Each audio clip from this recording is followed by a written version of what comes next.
Once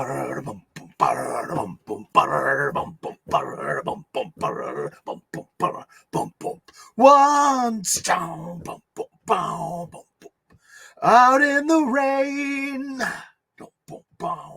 I was able to strangle my shadow and shackle the chain. We're going to wait for everyone to file in the door. Come on. Give them a musical interlude, Pika. We have guests. Look sharp. Charge up. Shocking, hey? Welcome ye, Wednesday warriors. It is New Comic Book Day. That's right. Welcome to your hobby. It's New Comic Book Day. Thank you so much for dropping into the Comics Talk with Reverend Sully. That's right, here at your dojo for tactical and practical spirituality, the kind that will get you some real traction in that tortured brain box of yours. If you're stressing out, taking life too seriously, and you're getting the chronic mopies, the chronic angries, and the chronic lonelies all ganging up on you in some kind of perfect storm. Well, I have the elixir, the remedy for you, dear friend. Gain your own magic words, rein in your pre-existing superpowers. That's right. Unlock yourself and your happiness too, your blissfulness, your grace. You know, I live in a world full of anxiety and panic. Geez, I tested positive I was diagnosed with PTSD by a doctor after a traumatic experience, and which gave me panic attacks. And so that's a real part of people's lives, man. The struggle is real. Yeah. So run your days and run your problems and run your anxiety and run your anger, and don't let them run you. But hello, welcome back. It's time for the Comics Talk. It is New Comic Book Day, where we like to go to a website that we all go to. It is called leagueofcomicgeeks.com/comics/new-comics/ that is the URL, the Universal Resource Locator, that you will find in the top of your web browser on any of these web pages. That is your HTTP, your hypertext transfer protocol, your URL, your Universal Resource Locator. Yes. In the wonderful world of WYSIWYGs and stuff, you know, there's comic books this week. Let's see. Let's do some counting. We usually start at the bottom of the page because it's more fun that way. Let's see. We got 1, 2, 3, 4, 5, 6, 7, 8, 9, 10, 11, 12, 13, 14, 15, 16, 17, 18 times 8.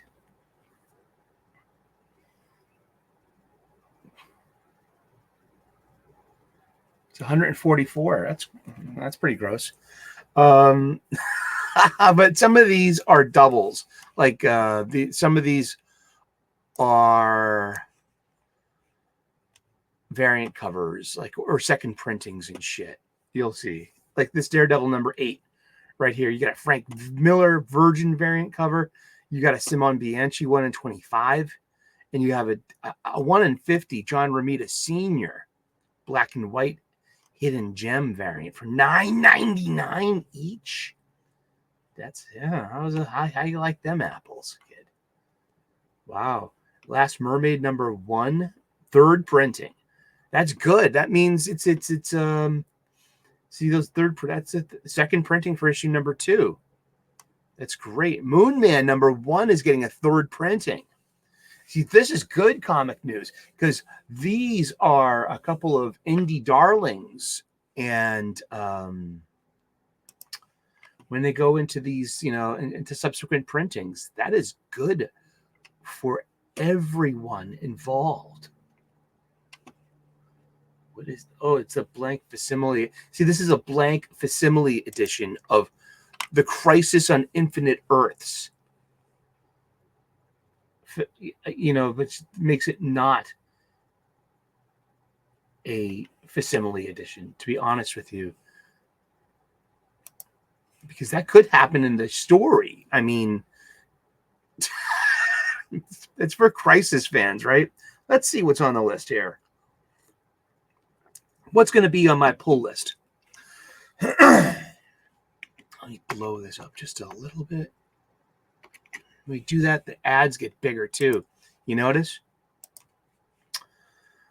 Let's see. Nightwing 144, Fallen Grayson, $4.99.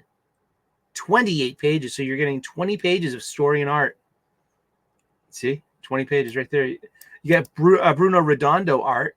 You got 3 variant covers. There's an incentive cover, a 1 in 25, Aaron Campbell. You have a Dan Mora cardstock variant and a Daniel Sampere. Let's see. Eisner Award-winning team of Tom Taylor and Bruno Redondo returned. The Eisner winning, the Eisners, the nominations were given last week. Yeah, if you tuned in on Sunday, we talked about that a little bit, didn't we? Yeah. Reunite to tell Nightwing's greatest story yet. The culmination of Heartless's sabotage on Nightwing reaches its dramatic climax when Nightwing loses his ability to leap, impeding his duties to be the superhero we know and love.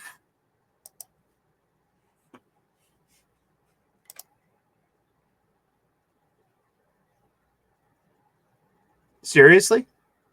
Seriously. This is a comic book. Seriously? Seriously. Okay. It's Legacy number 301.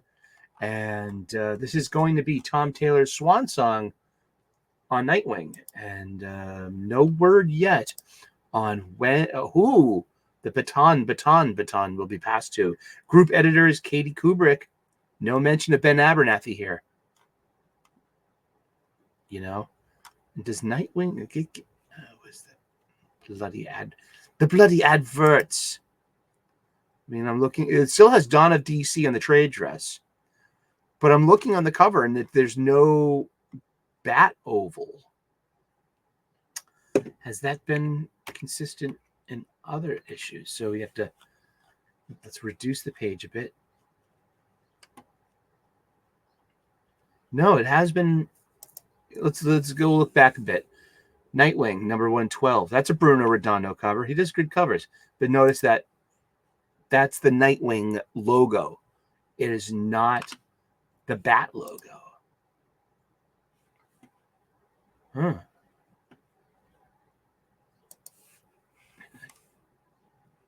Oh, look at this one.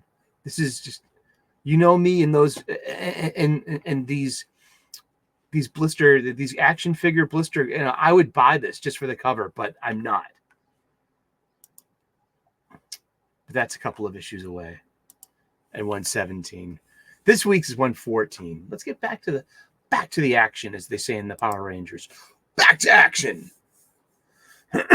Amazing Spider-Man number 50. Fucking A, man.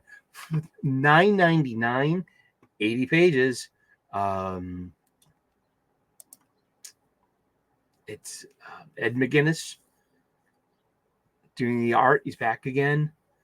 Couple of writers.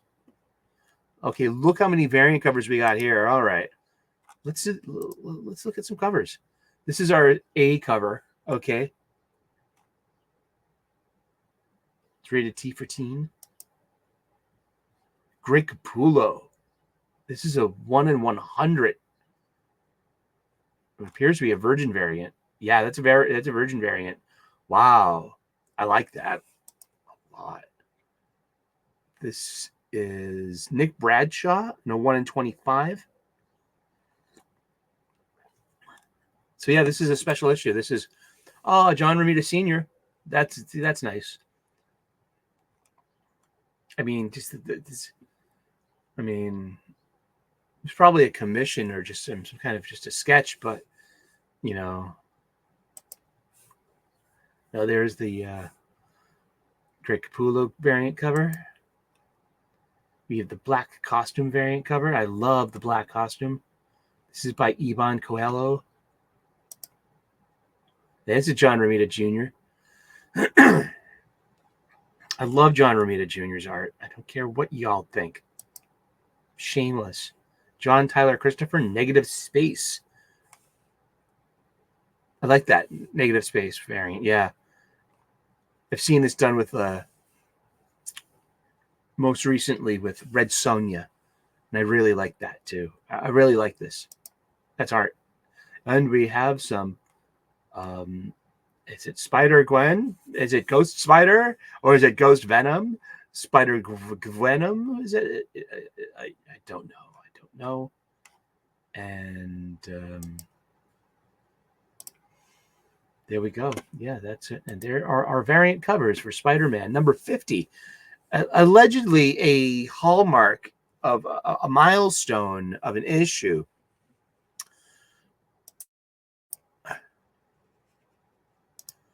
But this releases every 2 weeks. So that's like, and that's also in its legacy numbering as well. It's legacy number 944. Now let's try again in literally 66 issues, 56 issues, when we have Spider-Man 1000. That's 56 issues, publishing every 2 weeks. That's 56 divided by 2. I know you're... Shut up. It's 28 weeks, and it's 28 months. So that's a little over 2 years from now, unless they go weekly, and inflate those, those numbers. Oh, I don't want to even look at hockey. Oh, my team lost. It happens. Only one team can win the championship. Remember that. Made it to the second round. We lost against my Bruins. We lost against who beat us last year. It's we got 3 variant covers. We've got a wonderful team with Mark Waid and Dan Mora. Lots of people I know are not buying this because of Mark Waid's social media and his not his social media, the opinion he chooses to share on social media is more like it. And I don't know. Maybe it's time. That's up to you. See, I have my own set of hurdles and gates to keep when it comes to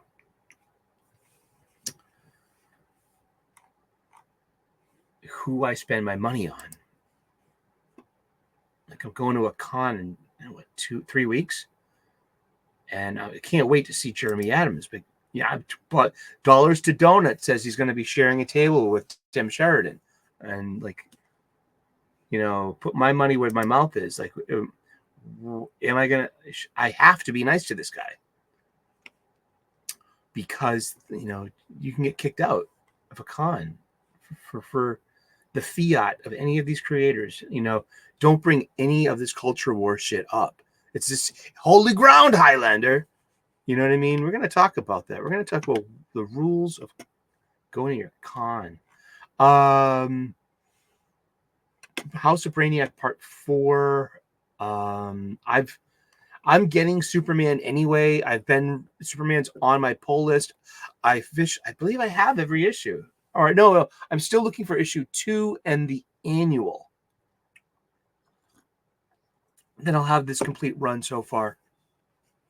So I've got the other House of Brainiac books, to try it out. I hit the wall with it. I'm not interested anymore. I'm still buying Superman. I'm still, and that's it. Sorry, that's that. We've got 4 variant covers. This is the Carla Cohen cardstock variant. This is supposed to be Lois Lane. Yeah, okay. Well, how can you tell? Iconically, Lois has purple eyes, Yeah. Like, I've got hazel eyes, like blue, green, gray hazel eyes. Some people have got brown eyes. And Liz Taylor apparently had purple eyes as well. It's not a very common trait among humans, but it is. It is a human eye color. It is. People can have purple irises. Yeah. And Lois Lane does. And that's part of why her iconic color combination is purple. That's right. And that has been your learning moment today. Yay! We learned so much on this show. We do. We learn how to share. We learn how to, get along. We learn how to, proper hygiene of our comic books, boards, bags, and boxes, please. Ultimate Black Panther 4, not buying it. Wonder Woman number 9. Here, let's look at all the variant covers. We only got 3 variant covers. Interesting. Wow, okay. We're going to look at this because I like Stefan Sajak's art. This is a Daniel Sampere. This is the A cover. See, still has the Dawn of DC trade dress. In her corner, in her box up here. In her box. Oh my gosh. No, we're not going there. This is a clean show. You have the Wonder Woman icon. You see that? Yes. And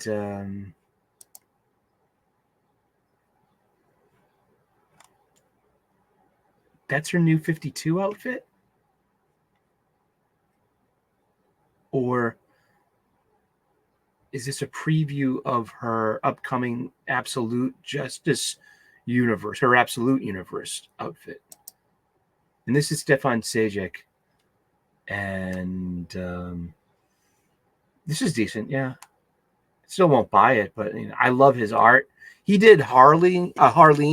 It was about Harleen Quinzel, and this guy also has an adult erotic art. Like it's very European. If you ever heard me go on about Milo Manara and European comics, well, Stefan Sajak is a modern Euro artist in that frame. We got Titans number 11 here. Is that a Chris Samney cover? We got 2 other covers here.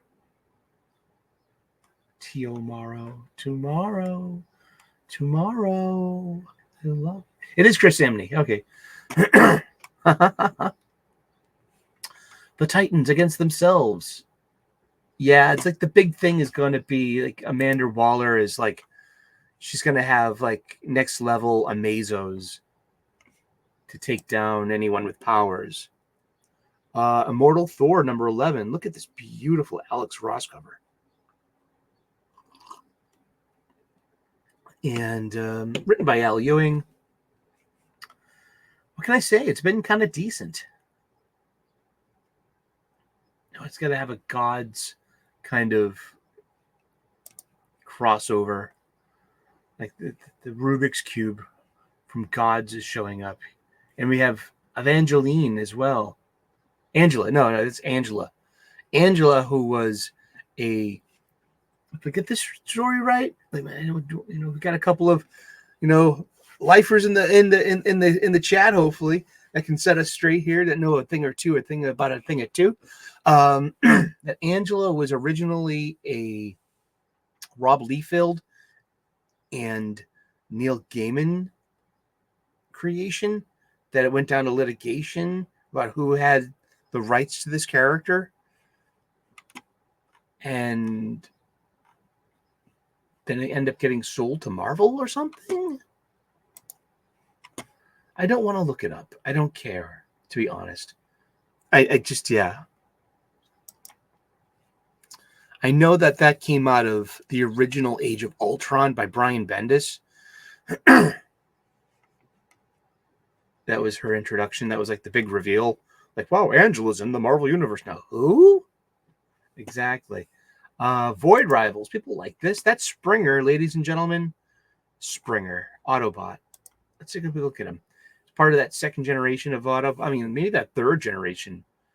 Well, you have to be careful on how you say generation in context with Transformers. That's what third season of Transformers, set in the future. And He transforms into a helicopter. Springer is also the German word for night, K-N-I-G-H-T, night. It's a nice cover. I like that.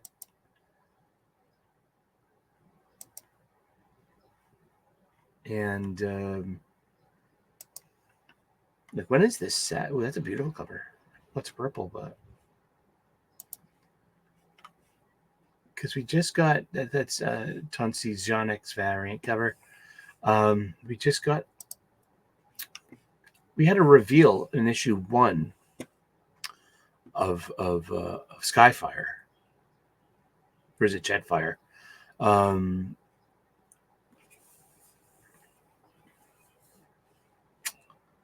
And that character is shown up as of the last issue of Transformers,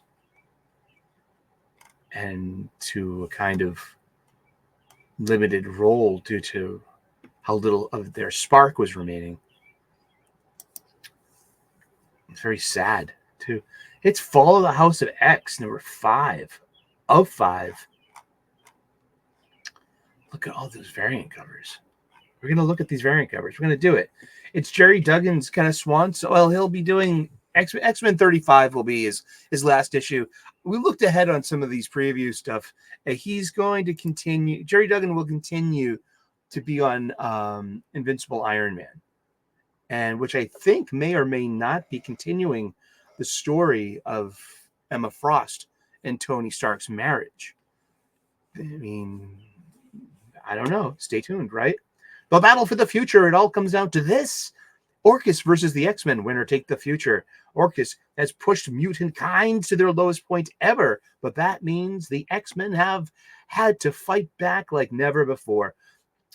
Will it be enough? We continue to barrel towards the conclusion of the Krakoan age as the 2 stories that are one come to an end. It's $4.99 for 28 pages.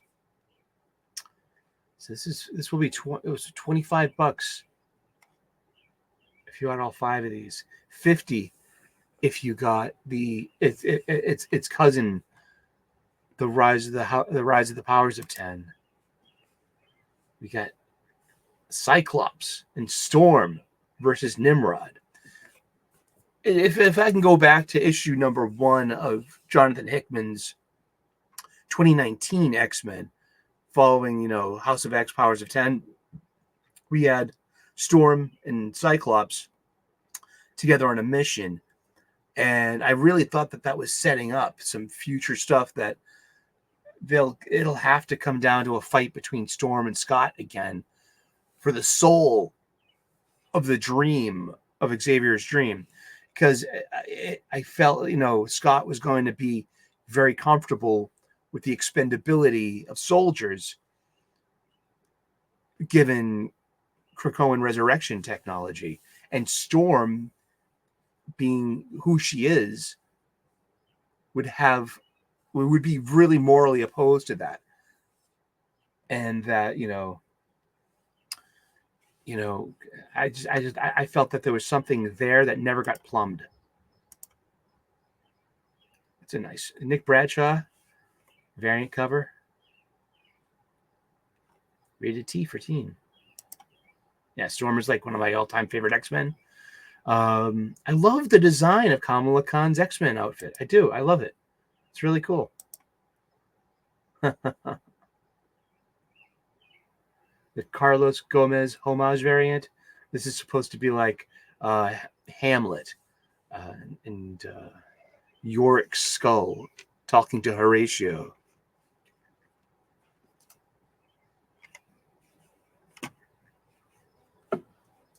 Alas, poor Yorick, I knew him well, Horatio, a man of infinite jest.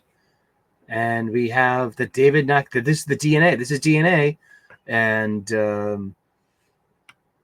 this looks like the team 2 years ago. Cyclops isn't wearing that outfit right now. I don't think Jean is. Kate. That's Captain Kate. Pride. Captain Kate. She's no longer Kitty. She's grown up and she's come out of the closet too. Now everyone's trying to ship her and Ilyana Rasputin, best friends from childhood. Sometimes the shipping thing it gets a bit, yeah. This is great. I just like the art. Wolverine, running wild. The foreshadow variant. And look, the couples variant. This is Prestige, aka Ascani, aka Phoenix, aka Rachel Summers, and her girlfriend Betsy Braddock, aka Psylocke, aka the current Captain Britain. I heard some really good back and forths about Betsy Braddock, skill set, claim to role, and this and that and the other thing. That's been a good comic book. That has been a very good comic book shop style conversation, catching up about the many lives of Betsy Braddock. Quanon, Revanche. Jim Lee wanted to have Asian representation. Jim Lee, Korean man, Asian superstar penciler, and his X-Men wanted to have more. We wanted to have some Asian representation, so he did a body swap. He gave Betsy Braddock Revanche's body, and that's how you ended up with this whole thing. An Asian man chose representation, and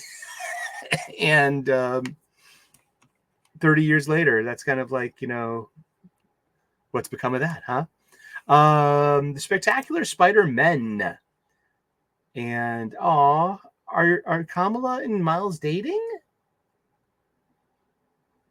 Are they? Oh, love is in the air at Empire State University Coffee Bean as Miles Morales and Kamala Khan get their first date alongside Peter Parker and Gwen Stacy. You aren't going to believe this is the best new book of 2024. Okay. I love the Humberto Ramos cover here. I love his art anyway. Let's look at some variant covers. I love Spider-Man as a subject. Is one of my favorite all-time characters. He's an only child, regardless of how many clones he has, or retcon stuff. No, he was an only child, and he grew up basically, in a foster home in a way. His parents died when he was young, and he was raised by his elderly aunt and uncle, and then Derek Chu variant cover. For me, I've always thought that Peter Parker is the most emotionally healthy superhero who has faced his trauma. He's the opposite of Batman. Batman's operating system is vengeance. Peter's is responsibility. Peter is very resilient. I love Peter Parker. He's a very resilient. He's a good character he's a good hero. Someone to look up to. We have Cobra Commander number 5 of 5 finishing this mini.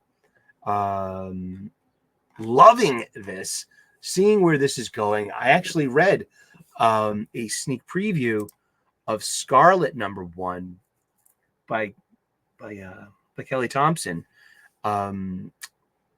which is interesting. That's going to be another, I think, 4 or 5 issue mini alongside of Dan Waters' Destro. So Duke is just wrapped up. Cobra Commander is wrapping up. This is tying in now with Daniel Warren Johnson's Transformers and this greater Energon universe. Coming soon is Codename G.I. Joe, written by Joshua Williamson. Really looking forward to that. If you didn't get your money's worth on Free Comic Book Day, you probably did when you picked it up as Energon Universe number 1, the one-shot special. I got both. I feel like I got hosed in a way. Here's some variant covers. I love Destro. Destro is one of my favorite characters. Destro is like one of the first second wave of G.I. Joe action figures. I had him. He came with a briefcase and a pistol. And then later we got a Baroness. I love Baroness. I had this Cobra Commander action figure as a mail away. Seriously, mail away like 5 box tops, over those. They're called flag points, and you cut them out of your blister package. and like you save the file card and the flag points, and you mail the flag. I got a Duke that way as well. So I got Cobra Commander in the mail and Duke in the mail. That's Merc. That's great because this is done in the style of the G.I. Joe blister pack. You know, with that flash explosion, that gradient rising. You know what I mean? From it's a very iconic look of G.I. Joe. I should be able to, ooh, look at this. See, equal opportunity. There are plenty of men and women, and everyone in between. See, Cobra doesn't discriminate. Cobra is really into DEI and ESGs because everyone's invited to join Cobra. We got Star Wars 46, The Trial of Lando Calrissian, with Luke and his yellow lightsaber that breaks canon. Because this isn't canon. This is Disney canon, as we refer to as disc canon. And that's funny because DIS is the Greek prefix for wrong, like or bad, like dysentery, or dystopia,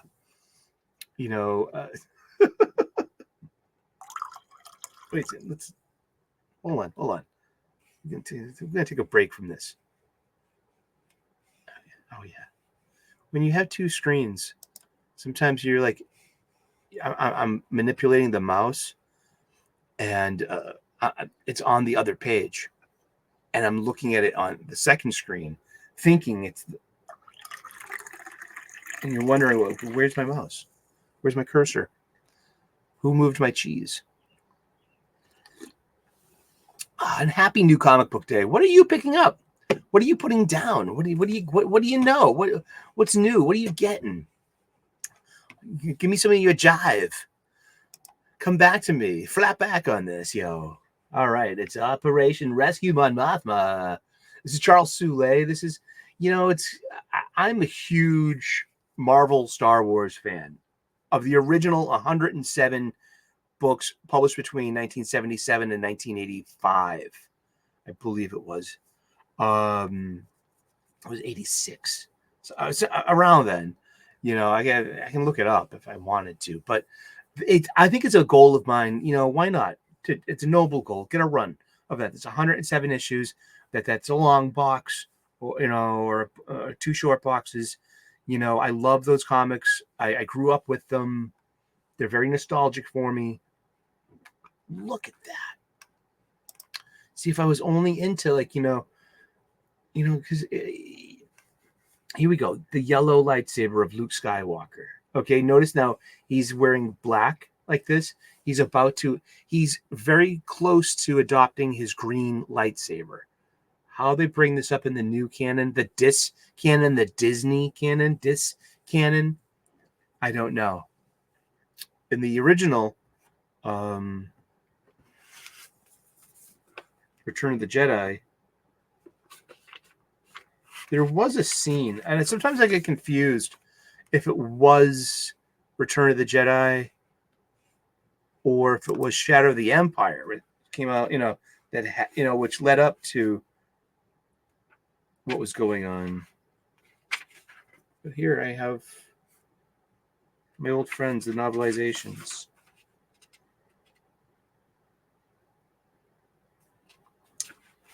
And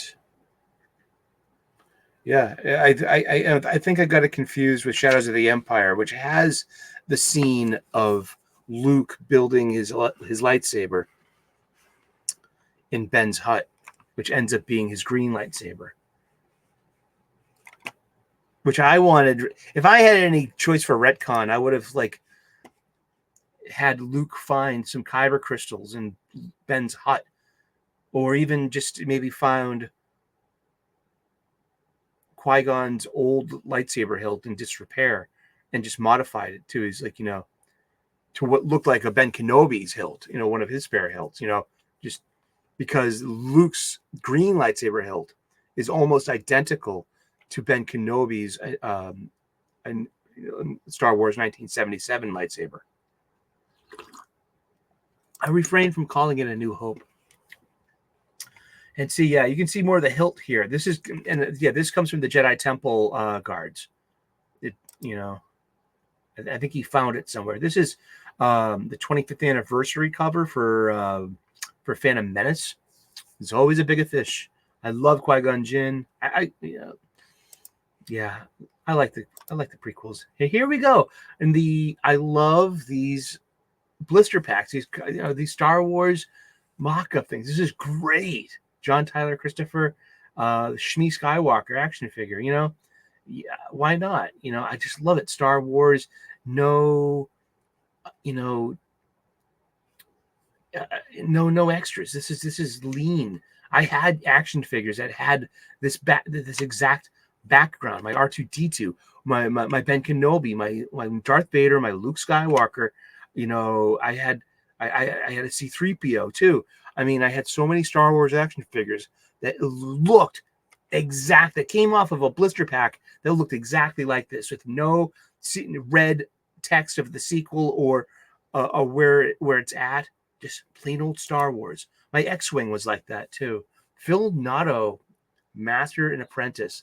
I would love to, to have more stories about these two. They're out there. I think Dark Horse did a lot of them. And it's all new if you haven't read it yet. That's the wonder of comic books. We got Catwoman 65, which I should be reading. Let's look at some variant covers. This is, for me, Teenie Howard's best work so far I've ever read. I've heard, look, group editor, Ben Abernathy. See? And we see the Bat logo in the corner here as well. So this is the end of Ben Abernathy's the work he did in the Bat office. This is a DNA cover. I love Selena in purple. Oh, this is great. Pablo Villalobos. See, great pose. Great. I mean, seriously, nice form, nice musculature. I mean, that's the one thing about when you have these skin tight suits. It's like you have in shape models. These characters are in shape. They have, and it's like sculpture. You have to show proper musculature. You have to show proper, flexion and in rest. And which muscles would be, just tensed, and which, and not like. And so you would know Selena also by her green eyes as well. How do you know that's Selena? Well, the cat, but also her green eyes. And this is the Rachel Lynn cardstock variant cover. It's cute. It's nice. I should be buying this book, the 9 Lives issues. Otto Schmidt variant cover. Kind of basic. It's okay. But look, once again, green eyes. Iconic purple costume. Once again, green eyes. And so 1 in 50. And yeah. I'm liking 9 Lives. This is part 7 of 9 Lives. How far is that going? 9 Lives is going 8 parts. I thought it would be fun if it went 9. Oh, penultimate chapter. It's going 10 issues. Okay, cool. And like I said, all the boys on the shows that I'm on, who they all like to poo-poo on the girls sometimes, And speaking of Star Wars, man, you know what?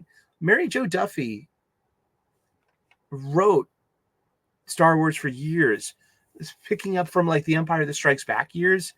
And she wrote like probably almost half of those 107 original Marvel issues, and also edited by another half of that time. If it wasn't edited by Archie Goodwin, it was being edited most of the time by Louise Jones, who we know grows up to love and marry Walter Simonson. We know her as Wheezy Simonson today. Louise Jones and Annie Nocenti. The same editing team that were editing Uncanny X-Men, New Mutants, and all that too, in the same Marvel office, were also editing my Star Wars books. There were so many women on Star Wars. These are the original women of Star Wars. It was a part of them. Geez. Godzilla, Justice League versus Godzilla versus Kong. This is the only Justice League book that DC has put out for the past 2 years. It's apparently in continuity, set in the past, and it's got 2 issues left, and it's been fun. It really has been. Yeah. No, this is the last issue. This is the last issue. Okay. The best-selling series reaches its titanic conclusion, and you got Lex Luthor out there with a Mecha Godzilla, trying to take down the Titans. We have Blood Hunt number 2. That's on my pull list. All right. And it's got 1 variant cover. Done it in a really interesting style. I love Pepe Larraz's work. This is great. The Red Band edition variant cover. 1 in 25. Can I get that? It's the same price. But yeah, I'm getting the Red Band variant cover in the plastic bag. It's poly bagged. See, poly bagged. $5.99, 40 pages. Wonderful art by Pepe Larraz. And I'm here for that. That's what I'm tuned in to Blood Hunt for, and why I got skin in this game a little. These 5 issues of Blood Hunt. Oh, and here are the variant covers. Okay. It's $4.99, 20 pages of story and art. And I love the backup characters. This is pretty good. I was really impressed with part 1, and especially like reveal, not just the heel turn reveal, the shocking twist, but also the cast of characters of new bad guys. This is Blood Hunt 1. Let's see what we got here. Get some Avengers. Gabrielle Delato. That's nice. It's a Virgin cover. Are Vision and Wanda still married? Does anyone know? This is a 1 in 200. 1 in 25.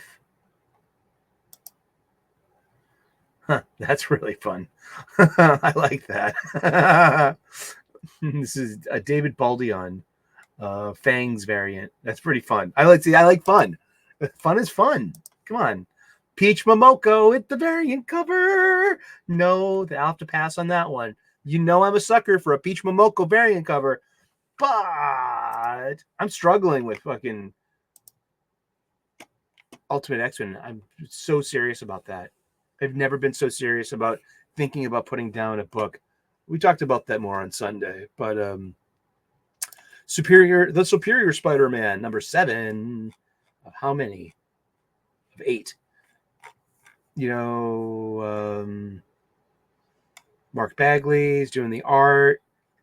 It's Hugh Dan Slott being assisted by Christos Gage as usual. Let's see, yeah, Mark Bagley. He's inked by John Dell, and I don't know. We got the editor is Ellie Pyle, and the mysterious Mr. Daniel. Who's Mr. Daniel? Indeed, it's Superior Spider Island, and it's playing well with the other Dan Slott title, Spider Boy. Spider Boy's not that bad. All right, I'll give credit where credit's due. And Superior Spider-Man has been very hit or miss. It's been up and down. It's kind of all over the place. It kind of feels like 2 different writers are writing the same book. It really does. X-Men 97 number 3. Interesting. Todd Knock cover. Beautiful Todd Knock cover. And this is, I don't know if these are, it's the prelude to the hit new Disney Plus show. So these are not,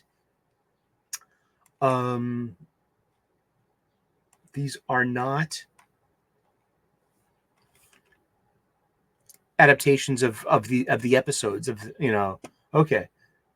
but they've been a really, I thought the first 2 issues were really good. $3.99, 32 pages. I mean, come on, look at that. You know, Steve Fox, you know what I mean? Give people to reasons to celebrate your work and your story. This is one of them. The Batman First Night #3. I'm not buying this, but I should be. This is a Black Label. This would be better suited as, because DC is bringing back Elseworlds as like an imprint, and this is definitely fits in that mentality too. This is like on it's 46 pages of story and art. It's beautiful. It's perfect bound. It's got a magazine format, so that means it's a little bigger than a traditional size comic book, and it's $6.99. And this is it's 3 of 3. This is the last issue. It's like it's setting Batman in a hyper realized 1939 when he was first premiered. So let's like look at like it's kind of like it's given Batman 1939 the Christopher Nolan treatment, in my humble opinion, and it really works. It's pretty good. I haven't bought it yet, though. We've got Rook's Exodus #2. 32 pages, $3.99. And will I be getting the second issue? Maybe. I should be, yeah. I mean, because the Jason Fabok art was what I was into it for the first place. This is where I'm giving attention to Ghost Machine, is Rook Exodus. This is where I have a good feeling about this one. That's my feeling. I'm sticking to it. What are you getting for a Ghost Machine? Are you picking up any Ghost Machine? Are you getting Redcoat? Are you getting Geiger? I mean, there's more stuff coming. And remember, Ben Abernathy. Oh no, Ben Abernathy went to Skybound. Sorry. We have John Constantine, Dead in America, Hellblazer. It's good stuff. I like it. I like it a lot. It's like the closest thing you're gonna get to old school Vertigo John Constantine. You got a new 52 version where they try to make him into a Pride character, because it's like, you know, John had a history of, you know, John mentioned having boyfriends or dalliances as a younger, you know, punk rocker in that whole scene, kind of like Billy Idol admitted too, you know. It was just all sex and drugs, and that was back in his Mucous Membrane days, you know, of being a lead singer of a punk band. And he mentions that like, in a laundromat in like issue 94 or something like that, or pretty early on. And the whole idea of John's sexuality does not come up again until about Hellblazer, Brian Azzarello's Hell with Marcelo Frusin. That one, the first time John comes to America, it's written by President Brian Azzarello, and it's most notoriously was High Water, that was really fun, eerily enough predicted OnlyFans and the depravities of internet, you know, corn. I don't know what you can say anymore on these shows and stuff. What? There it is. Where did my trusty brand go? My icon. Pika! What did you do to this? You always say you do nothing. I'm doing something. I'm going to.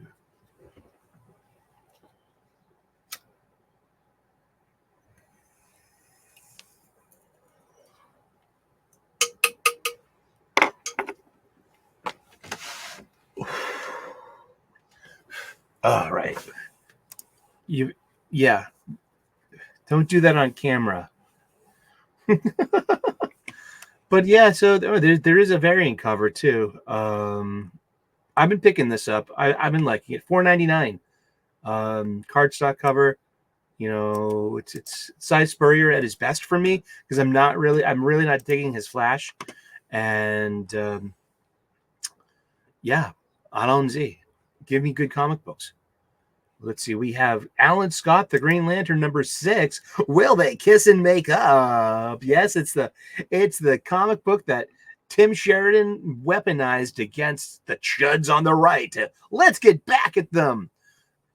And I don't think he's ever going to write for DC again. That's the buzz on the street. DC is not returning Tim Sheridan's phone calls or something. Wonderful art by Cian Tormey. Okay, I got to say, we have some very, look, it says Dawn of DC. You got the JSA logo up in this corner here. You might not have a Justice League of America going on in Dawn of DC, but we do have the JSA. And I got blocked by Tim Sheridan for being part of an online conversation about the changes to this character and this relationship. And then I said, like, the harshest thing I said about Tim Sheridan, that it could be a hack move if the Red Lantern ends up being Alan's former love interest. This whole, it was called The Spy Who Loved Me. And that's a James Bond story in a movie. And that's, I just, and I called that from like miles away too. That's a nice color. It really is. I like that cover. And that's all right too. Now, seriously too, it's like, cause the whole thing about this character and our getting blocked was this adjacency to homophobia and making phobic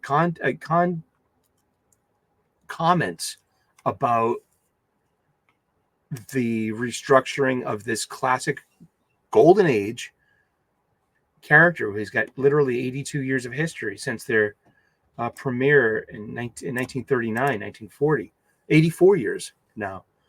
And yeah, I mean, I took that very seriously. So very, I'm not going to buy his stuff.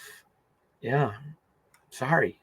And this guy's going to probably be sitting next to one of his good friends, Jeremy Adams, at Fan Expo. He was sitting next to Jerry Duggan last year at Fan Expo, and I was talking to Duggan, just in Sheridan kept. I didn't know who he was then, and I kind of slightly remembered that he wrote.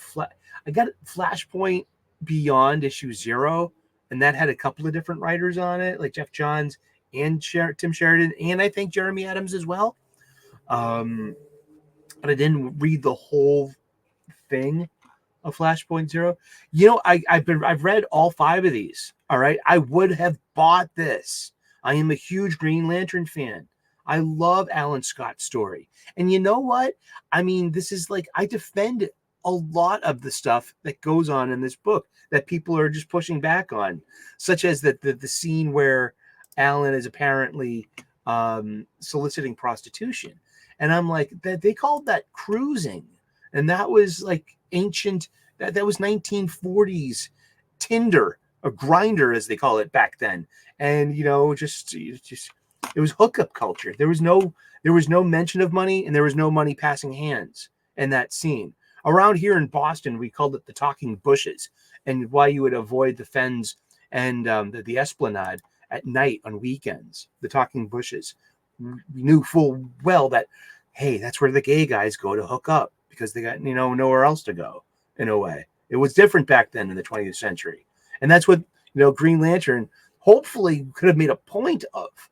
And so, like, at the end of Green Lantern 5 here, you got the introduction of a kind of Soviet Red Lantern Corps.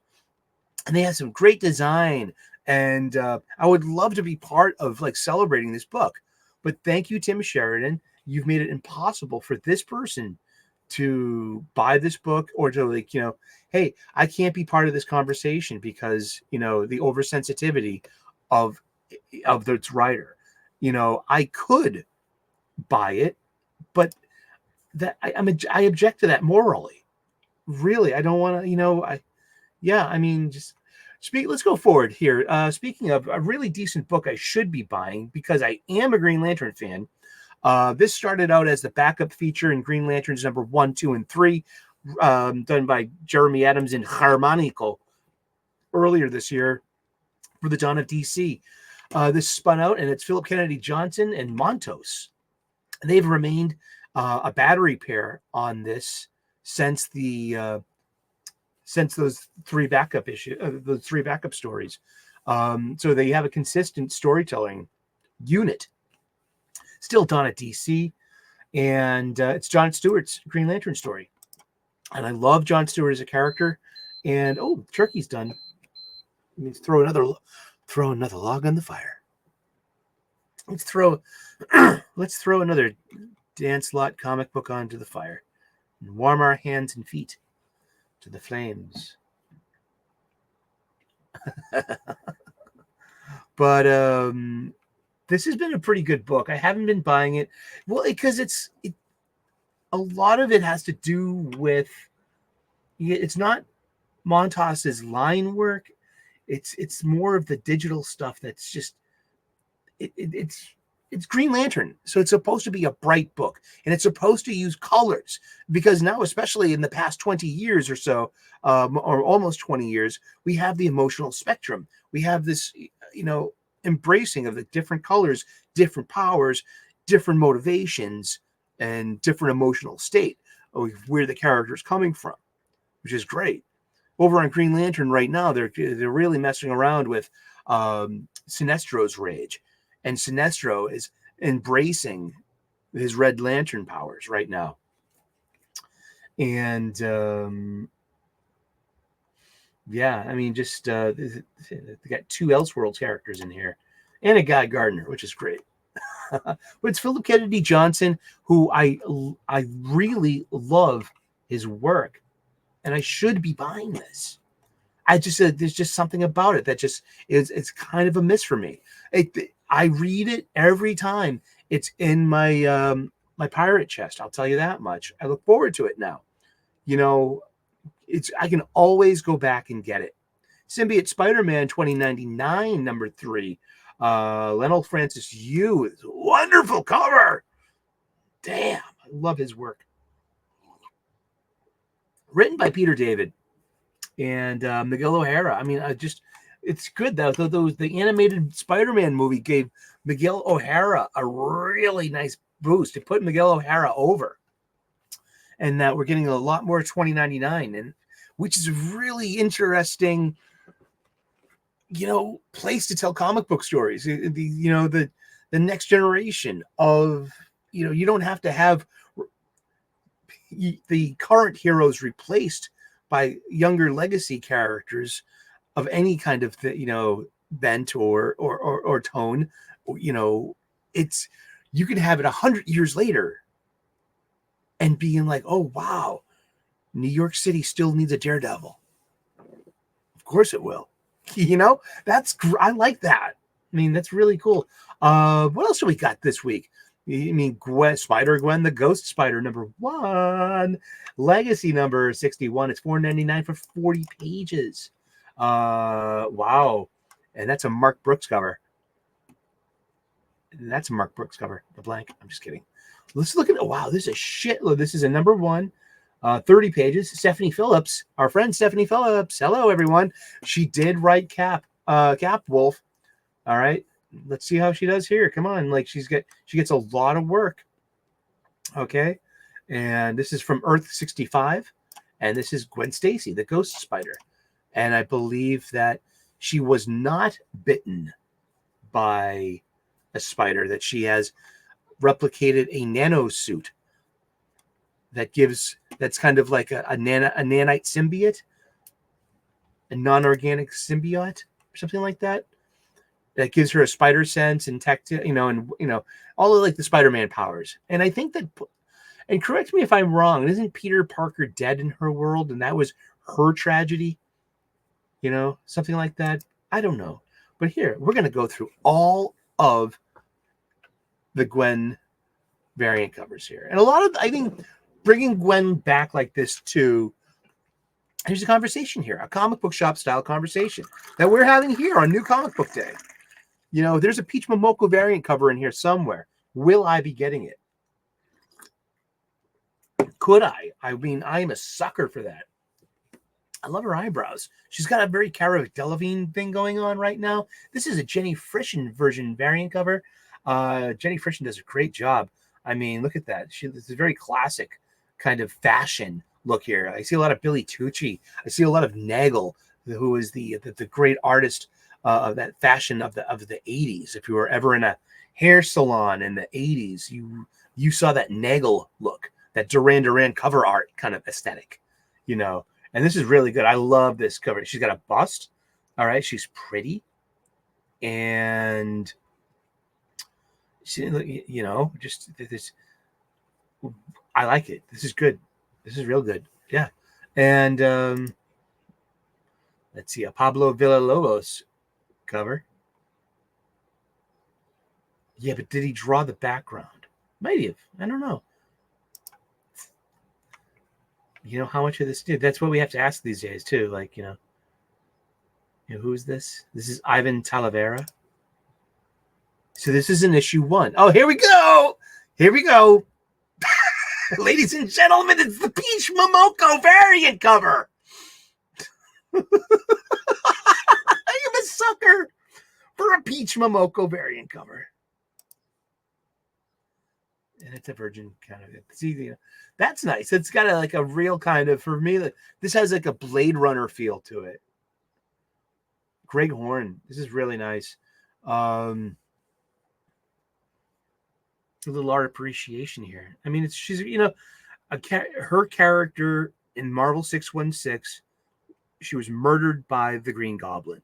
Now, there are 2 ways that this could have happened. You can respect the original story, which was Peter Parker has accidentally killed Gwen because of, it was kind of like he broke her neck when he webbed her heel and pulled.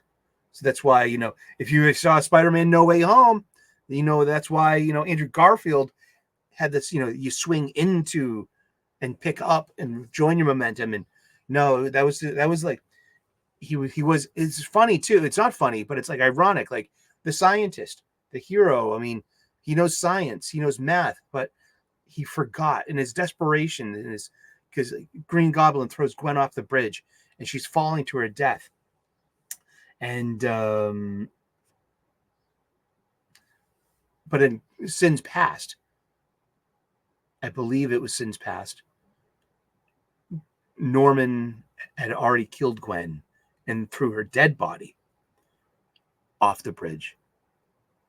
So to kind of exonerate Peter of that luggage canonically, when I think it's more of like with great power, responsibility, with the tragic hero. I mean, heroes make mistakes. Heroes learn from mistakes. I mean, I think it was more bittersweet and more appropriate to keep the original Gwen story that Jerry Conway made way back at the end of the Silver Age and into the Bronze Age of comic books. So this is giving Gwen back her agency with a multiverse variant. And I believe that, you know, she is, ain't that cool? You see the difference? One has Spider-Man on, you know, and the blank. Yeah, oh, that's cool. We've seen this before for the Blood Hunt vampire variant. David Marquez, who's doing Uncanny X-Men with Gail Simone. We'll be talking about that shortly when that starts to come out. G. Scott Campbell, ladies and gentlemen, who's known for his very beautiful women, for his cheesecake. Danger Girl. And we've come full circle. I love this Jenny Frischen cover. That's really, I love that. Yeah, that's really good. I'm not going to buy it. If it's a good issue, you know what? If it's in my, you know what I say. If it's in my digital pirate chest and I think it's, or if I like it, I will buy it. That's what I did with Cap Wolf #1. I read it here first. I read it on my pirate chest first. And then it's like, oh, I mean, this is so good that I'm going to pick this up. I'm going to spend some money on this. I'm going to show, that's what you do. If you read pirated comics, it's one thing, but do you buy any of them? Why don't you? We should be supporting our local comic book shops. And so one of the big messages about this very show here, being broadcast to the world on this Wednesday, New Comic Book Day. I love it. I love New Comic Book Day. It's about our culture. It's about our hobby. And it's about, the American way. It's truth, justice, and the American way.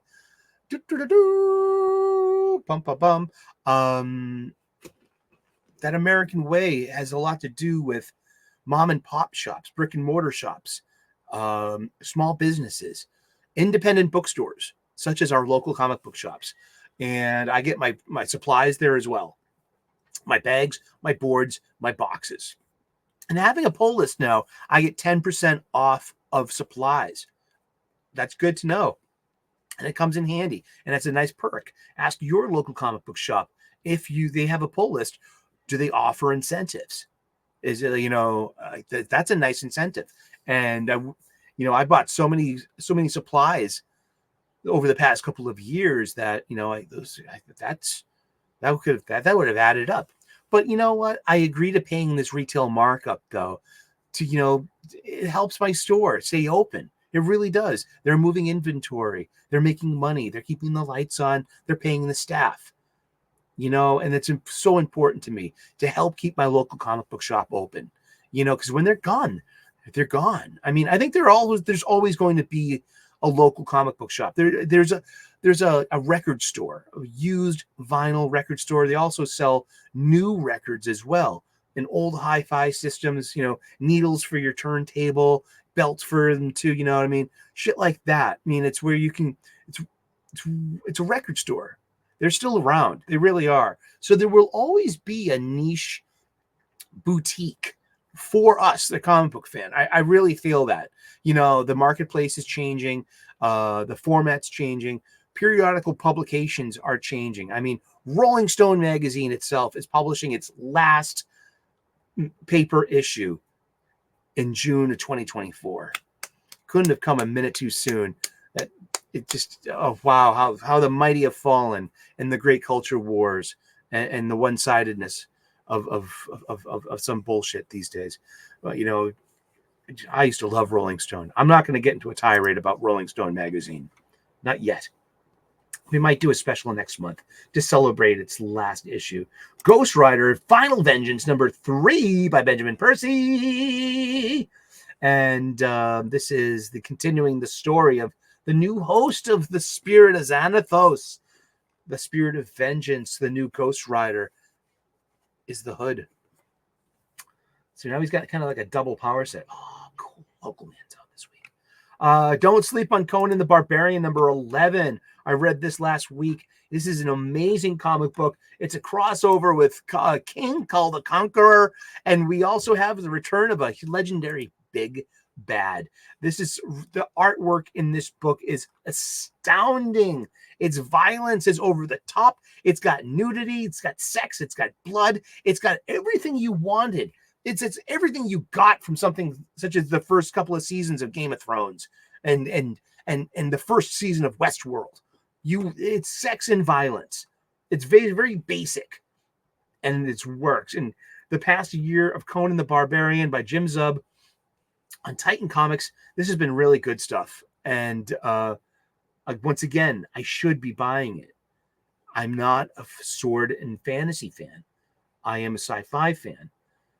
But it's so impressive. And I say that every month. And I'm like, I always pass on it. But, I can always go back and try to fix that. Feral #3 is out. I passed on Feral 2. How many issues is this? This is going to be 5 issues. End of story arc. Well, it says end of story arc. So that might be a volume 2 of Feral. Oh gosh. See, this is a Stephanie Phillips stinker. This is why we make fun of her. And this is like the impact of girls writing, superhero stories in this boys space. But it's not a boys space anymore. It's an all space. But I mean, are these the stories that sell? Who knows? We got Caitlin Lindvet and Alana Smith as the editors.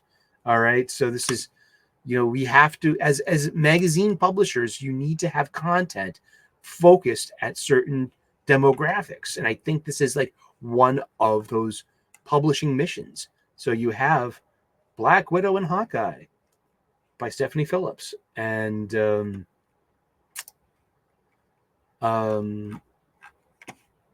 yeah, I've read the first 2 issues, and it's kind of it's a mess. But it's like maybe it's girl friendly. Is that misogynistic to say, or to think, or to feel, or to point out that this is a girl's thing? This is a girl's space. This is like Barbie, but for superheroes, and not even in that kind of like remember the Marvel, the DC superhero girls. It looked like they were all in junior high or something, and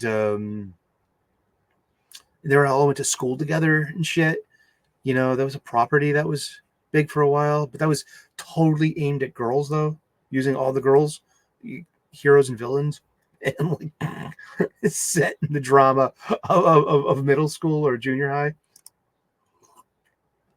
We have White Boat for $8.99 on Distillery. It's got a perfect bound magazine format. That means it's a little bigger. $8.99, 48 pages of story and art. I should be picking this up. It's only 3 issues. It's only 2 issues. It's 2 issues. I love Francesco Francavilla's art. I'm here for that. I'm also a big fan of Scott Snyder, and I like the 2 of them together, going way back to like Batman, the Black Mirror. I mean, I just love that stuff. I know they hand like it was either between Jock or Francavilla for Black Mirror, but that was just so good. I mean, just like and I've loved them ever since. And I love Francavilla's art. So I'm a big fan of him. I follow Francavilla and I buy things to see his art. I didn't get any of the Joker, the Man Who Stopped Laughing. Rosenberg's really not my cup of tea, and I didn't get part. I came in late for that. Let's put it that way. Here's one of my most looking forward to comics every time it comes out. It's a new story arc. All right, it's issue number 10 of Local Man by Tim Seeley and Tony Fleeks. It's a flip book. You flip it over, and then there's on the back cover, there's another cover, and it reads for a couple of pages like a proper comic book at the end, so you flip it over, and it's like, it's something you can only do in a floppy. You can't do that in the trade paperback. It's formatted differently. They just have flashbacks. They keep the flashbacks, in progression, because it opens up the story. It's part of it's part of the dual narrative. But you lose that aspect of just flipping the book over. You take the floppy and you just flip it over, and there's like, oh wow, there's this little story in the back, and it's set in the long ago where everyone was a heroic hero. And then you fast forward to now, which is like everyone's bitter and cynical. And Saturday Morning Adventures, Teenage Mutant Ninja Turtles. That's always a fun one. It's like what's this? A clash of, turtles versus more turtles. We got the cartoon turtles versus different iterations of themselves. That would be fun. See, I like that black and white one right there. That's totally Kevin Eastman, like in style. That's like my heyday. I have the original Mirage comics. People like the Salmon Twitch. It's been around for a while. Just never have hooked onto it. James Bond 007 number 5. I still need it's going 6 issues. I still need to pick up 4, I believe. Hopefully it'll be there. This is Garth Ennis. writing James Bond. If you're enjoying Get Fury on Marvel Max, if you're enjoying The Boys, Preacher, I mean, Hitman on DC Comics, come aboard now. You got Garth Ennis writing James Bond. It's pretty fun. I've been picking up on this. So when I see it, I pick it up. I think I need issue 4 as well. Man's Best number 3. And I've been buying this. I love the art. Look at that cover. That's a wonderful cover. And by Pornsack Pinchot. There he is right there. Let's look at him. He's a Thai-American director and former comic book editor. He's also writing some Absolute Power as well. Let's see what else is he did. Let's see.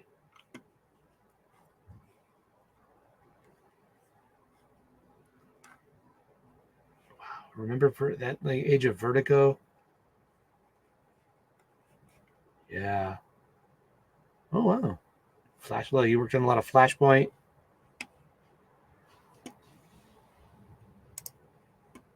Worked on The Losers. And Joe the Barbarian. Really?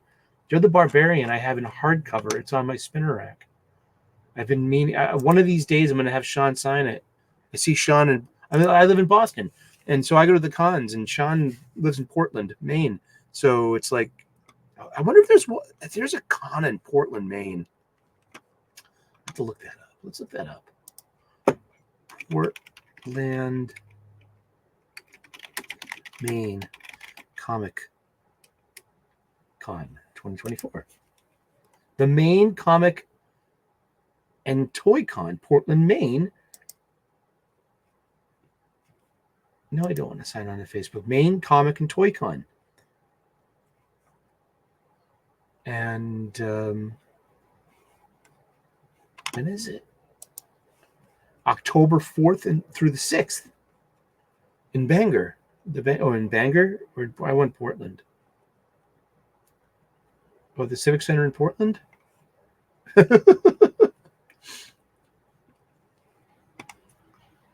Oh, there's a web page. Okay. It was April 19th through the 21st. So we missed it. All right. So we can go next year then. It was at the Cross Insurance Arena, the Civic Center in Portland, Maine. It's like I think that's where the Maine Mariners play too. They're American Hockey League affiliate. I mean, it's a 2-hour train ride on an Amtrak. We call it the Downista. And I'm looking forward to going to Portland. They have a really nice comic book shop up there too. I'm going to do that this summer. Just go up to Portland and go to their comic book shop. I have some time off. I have things to do, people to see, mannish acts to perform, such as scratching myself with my car keys. I don't have a car. Maybe I'll have to use someone else's car keys, but that's kind of a personal thing. You don't want to scratch yourself with someone else's car keys. It's a personal thing. Nottingham number 12 on Mad Cave. People have been raving about this book. I never picked it up. I never got into it. Let's see. We got Cruella de Vil and Dynamite Disney Villains. Good to see Dynamite has the Disney license, huh? Or at least that one. The Crisis on Infinite Earths number 2. And it's a variant cover? That means it's not a facsimile anymore, though. No, I mean, just... I don't know. Am I wrong? Am I splitting hairs? Am I not falling for a variant scam? I don't know. I don't have questions. I don't have answers. All I have are more questions. Let's see. Dust number 6 being solicited again. Will you ever see Dust 6?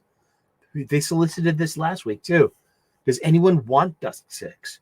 It's the last chapter of it's Dust 5 came out December 27th of 2023. You've been waiting 5 months for the completion of this book. I bought issue 1 last summer, just to check it out because I was checking out Scout Comics at the time. And it released with some regularity for 5 out of 6 issues. Now at its 6th issue, it is 5 months past. It's in some kind of lapse. But this solicited last week as well. And remember, Oswald and the Star Chasers dropped off of the solicits after issue 2. I've got those first 2 issues. It's solicited for 6, and it never finished. Weirdly, oddly enough, it kind of soured me on Scout. I mean, like, you can't, fulfill your promise. Ooh, Pooh versus Bambi, number 2 of 3. Wow, great variant cover. I love cheesecake. Hello, that's supposed to be Tigger.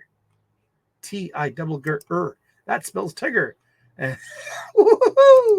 the wonderful thing about Tiggers, Tigger's the wonderful thing. The top's made of the rubber, the bottom is made of the spring. The bouncy, bouncy, bouncy, bouncy, fun, fun, fun, fun, fun. And also the most wonderful thing about Tiggers is I'm the only one. I'm the only one. Yes, I just did that. That just happened. Back to Funny Books. It's Bambi. It's Pooh versus Bambi, number 2 of 3. This is a really the first one was really good. I missed it at the shop. I hope there's an issue 1 behind an issue 2 today. I'll get them both. This is great. I mean, this is going to be a simple 3-act story, told with characters that are in the public domain. Yeah, that was a. Don't sleep on Pooh versus Bambi. It's not silly. It's fun though, and it's pretty violent too. It's kind of like Black Op Wet Work Team gone sideways. That's interesting about Dust number 6, huh? We kept our eye on that, such as like with The Seance Room, Harry's Opus number 1, $4.99 from Source Point Press by Ben Templesmith. Someone who I've been looking forward to this. Now, if I should really just ask my LCS about maybe just putting that on my pull list, because maybe they have to order it in order for more people. If more stores put that in their pull and actually ordered it, maybe it would ship and fulfill. Am I reading that wrong? Now we're starting to get into My Little Pony Set Your Sail number 2 from IDW. That's cute. And My Little Pony, they're seahorses, so they're sea ponies. I didn't even know that of course they should have. And why aren't there freaking puny? They have unicorn. They need a unicorn, like a narwhal thing. And they need some wings too, so they can be punicorn, sea ponies. Punicorn sea ponies. What's a punicorn? A punicorn is a Pegasus with a unicorn. A Pegasus unicorn, a punicorn. 28 pages, $3.99, 1 variant cover. I mean, yeah, and it's got an audience. I mean, IDW is probably being kept afloat by My Little Pony. I'm surprised they didn't lose that as part of the Hasbro stuff. I mean, because Hasbro sent G.I. Joe and Transformers over to Skybound, and from IDW. But I guess IDW is not mishandling the My Little Pony license. What do you think? What do you think out there in TV land? Wow. Transformers number 4 with a 3rd printing. Black Panther number 1 with a 4th printing. Feral number 1 with a 3rd printing. And that's a movie. It's a famous movie poster from Cat People, which was a horror movie of the early 1980s. We have Ultimate Black Panther number 1, 4th printing blank. That's for $5.99 for a blank cover. But the thing is that you take this blank cover and you can hand it to an artist on Artist Alley at the conventions you're going to this summer and ask them to draw them a commission. And that's real art for you to have and to hold, to keep. Transformers #2, 5th printing. That's Daniel Warren Johnson making good money on this one. This was a wow. And he got to sell all of his original art too, because he draws on paper. Damn. I think that's good. We got Daredevil #8, Frank Miller variant. Love that though. That's Frank Miller doing Daredevil. Coming back to an old friend here. Let's look at that. Let's just look at some Frank Miller art. Indeed. Over exaggeration. You know what I mean? It's like, it's not, this is cartoony. And it's not, and it's more like, because he's not being inked by Klaus Johnson here. I think it's Sinclair, or we can see the maker's mark down here. But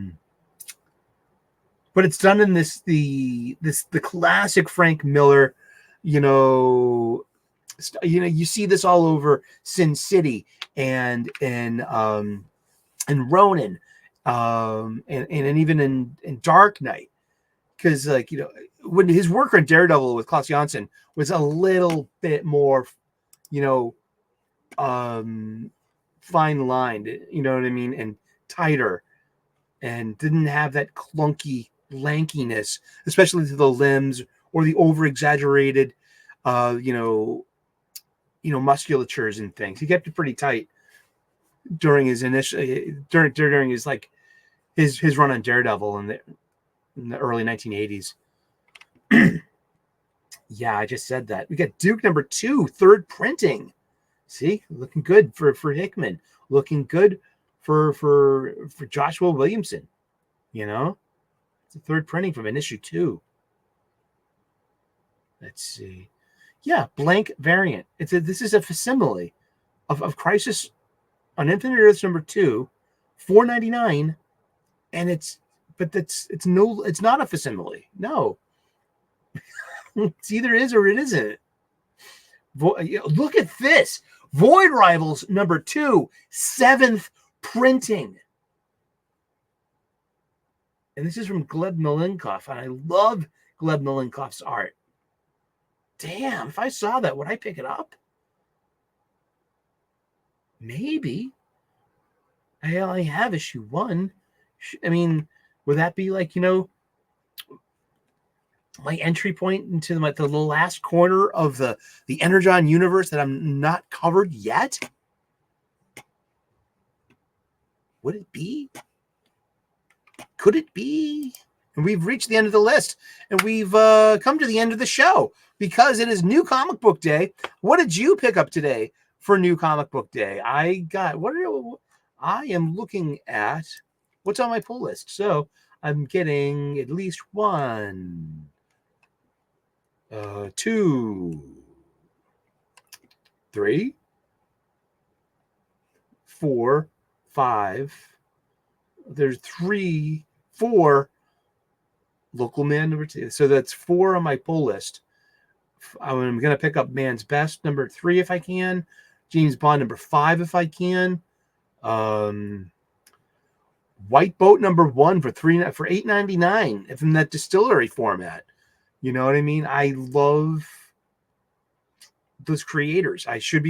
Let's support something like, go out and say, are you buying any distillery books? Does that interest you? I mean, I don't know. And so I got Hellblazer, I got Rook Exodus, and so I at least have 4 things on my pull list today, and maybe about 4 more things to buy. We'll find out on Sunday when we do the live stream review, 3 p.m. U.S. Eastern on Sundays, where we review all the comics that we read this week and are available today at your local comic book shop. Please go to your local comic book shop, spend your money there, talk to other people, say, what do you got in your stack? Let me see what you got there. What do you think of that? Great places to have conversations. I've never, ever seen the outrage and animosity that you suffer daily here on the internet and on YouTube. and on Twitter. And you must suffer that on TikTok, Facebook, and all the others. Maybe not Bluesky, because you have to like be able, I don't even know. I'll refrain from joking about Bluesky. Yeah. How you like that? How you like them apples? You like apples? I got a number. How you like them apples? Huh? Awesome.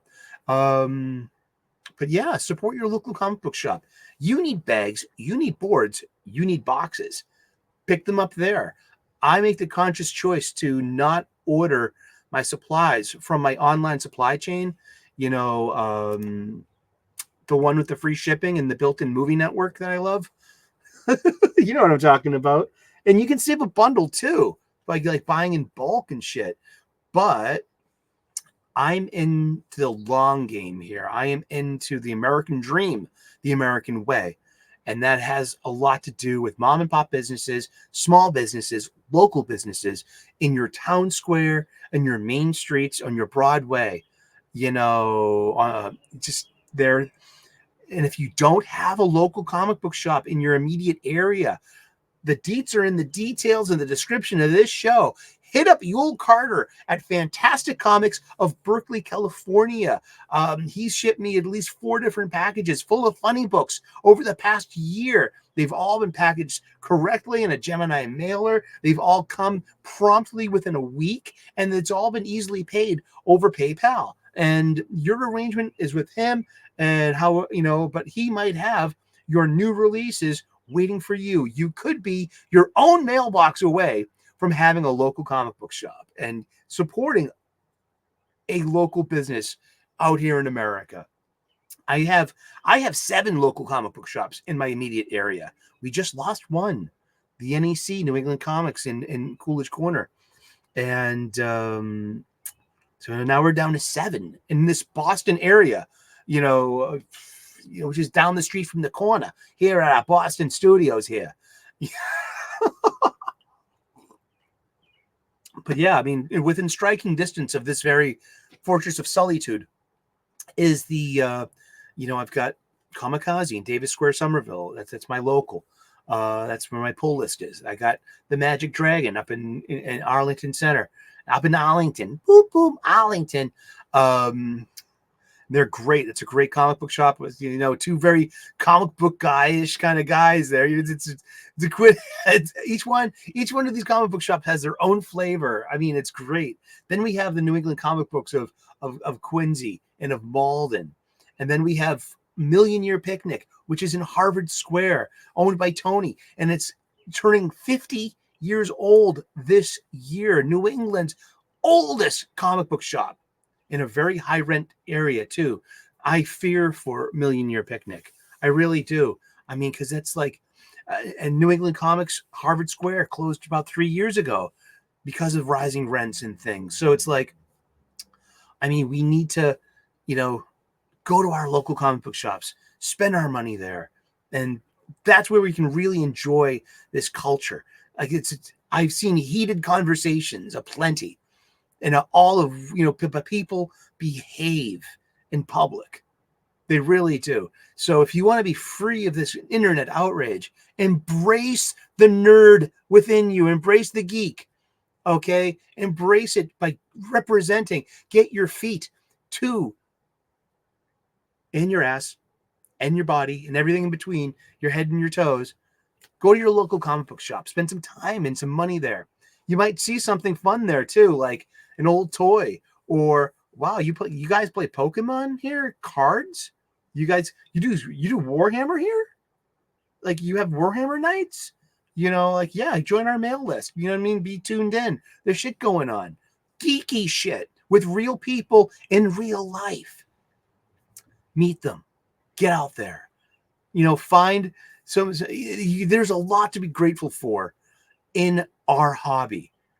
And I'm blessed and grateful that I'm hooked into this. I'm hooked into it with you all watching the show right now or in the replay. Well, this is pre-recorded. It's Wednesday, so it's pre-recorded before a studio audience of my stuffed animals, and Pika being my executive producer and all.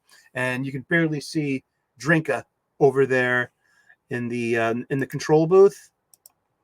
He's producing the show. Well, him and Canadian Bear. They're in the soundproof booth over there, running the microphone and the cameras and everything. So we have a whole crew here. I'm just the talent. I read down. I read whatever he writes down. This is my show notes. I'm just the talent. I mean, I show up.